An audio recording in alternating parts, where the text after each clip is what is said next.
Hello once again, everyone. We're at Farm Science Review at the Central State University building, and I'm visiting now with Beverly Farmer. Beverly, tell us what your title is at Central State. Sure. Hello. Happy to be here. So my name's Beverly Farmer. I'm an extension educator in the Family Consumer Sciences area. I've been there about a year. The work that I do is pretty varied. So I can teach you about nutrition. I can teach you about money and finance. We do programs that cover topics such as mental health, trauma-informed care. We also do some suicide prevention coursework. So what we try to do is meet the needs of whatever area or county that we're serving. And I currently serve the southeast region of Ohio. So I have about 16 counties. Very good. I'd like to touch today on suicide prevention. And in agriculture, a lot of times farmers and farming families seem to be more tight-lipped, historically speaking. And that's something that we've seen a lot of suicides among farm families. Can you touch on that? Sure. We, again, it's not something that is a casual conversation. Unfortunately, the statistics among male suicides for professions such as farming, that sort of thing, are higher than the national average, 6 times higher than the national average for male suicide statistics. And so what we're trying to do with our QPR program, it's called Question, Persuade, Refer. We offer a 90-minute training, and it's called a gatekeeper training. So what it does is it brings awareness so that you can pick up on language that someone might be using or things that they're saying, things that they aren't saying. Try to get network and connectivity so that it's not a stigmatized conversation, that if someone needs help but they don't know how to reach out and ask for it, you can recognize the signs for that person that might need some help. And this can be someone in a family or someone outside a family that has a friend or a neighbor that might be in that kind of situation. Right. We, the QPR, the gatekeeper training, is for anyone to recognize. So whoever is in that farmer's sphere of influence, it could be friends, family, the pastor, the veterinarian, the banker, anybody. So it's anyone in the community that can actually help if someone is in crisis and help them understand that they don't need to stay in crisis. So, well, coming through a year of COVID with people being mandated it to stay and stay in place and all of that has to be quite depressing for some people, and recognizing those people could be life-saving.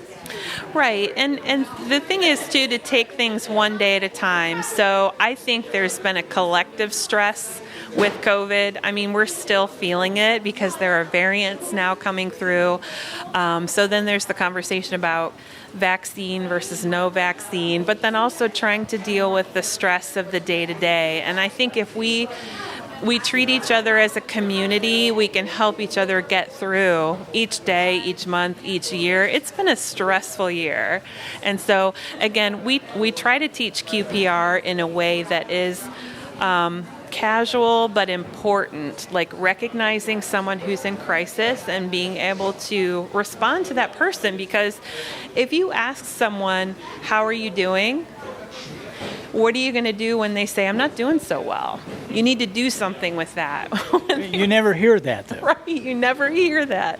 And so you have to be able to pick up on someone's body language if you know the person, and not be afraid to ask the question, are you okay?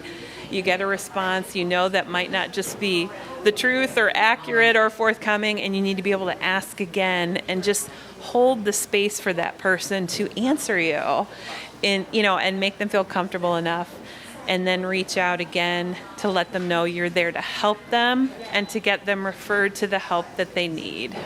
Now, do communities or organizations reach out to you to say, hey, come and we have some people who would like to hear something, one of your presentations? Absolutely. We would love that. And we would love to be able to present to all age groups. And so we can actually do a training for you virtually. If you'd rather we do a face-to-face training, we're happy to do that as well. And again, it's only about 90 minutes. And as we try to facilitate the training and conversation, hopefully you come away from the training feeling comfortable knowing you can help save a life or knowing that you can help instill hope for someone. I suppose someone that really knows what those symptoms are might even be able to see those symptoms in someone that's very close to them that before it just went on by. Right. And again, it's just about recognizing someone that's in crisis and just being aware of the person. And it doesn't have to be something that's so overt that they're acting strangely or acting completely unlike themselves. It's the subtleties that you want to pick up on. We're human. We can connect with each other. And so, again, it's just about not being afraid to help someone when they need help. I'm not on the farm now, but I come from the farm, and I know that interacting with other farmers along the way, and especially men, seem to internalize a lot of things, and that's just leading into the possibility of more and more depression. Well, and I grew up in rural northern Lorain County, and I grew up on a farm, and so I understand there are certain things you talk about and certain things you don't. I don't know that suicide is one of those things that's on everybody's top 10 list of conversations, but I do know farming can sometimes be a pretty isolating profession. But I do know that farmers get together in groups. They have coffee. They go to lunch. Hopefully creating networks of support where they feel comfortable. And then if it's not that network of farmer friends, it's referrals to counselors, clergy, mental health professionals. There's nothing wrong with asking for help. Nothing wrong. In fact, you're pretty strong if you're strong enough to say, I need help. Well, Beverly, if folks would like to get a little bit more information or contact you or Central State on maybe setting up a meeting, what's the best way for them to do that? Sure. They could contact me directly via email.